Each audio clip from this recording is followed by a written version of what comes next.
Let's bring you what the AIADMK manifesto really looks like. Of course, it has irked its ally, the Bharatiya Janata Party.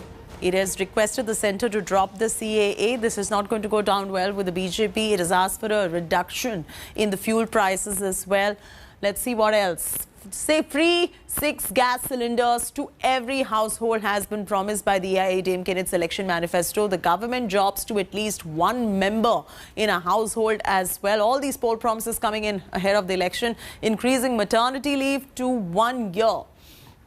Waiving off the student loans is the next poll promise that is coming in the manifesto. Free 2 GB data for college students. That is also a part of the manifesto. But what irks the BJP most is, of course, the CA that they do not want to comply with. Now, DMK manifesto, how does that look? It wants a law to abolish NEET. It wants reduction in petrol by 5 rupees. That's what it's promised. And diesel price reduction by 4 rupees. Subsidy of 100 rupees is what has been promised on gas cylinders by the DMK.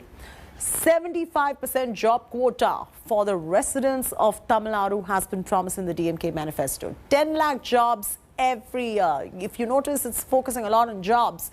Free computer tablets with data cards for students. Again, something that focuses on youth, focuses on jobs. Free local public transport for women. This is a women-centric promise coming in the manifesto. Hello everyone, this is Rahul Kamal here. Hope you enjoyed this video. For the latest news and analysis, like and subscribe the India Today YouTube channel and don't forget to press the bell icon to stay updated.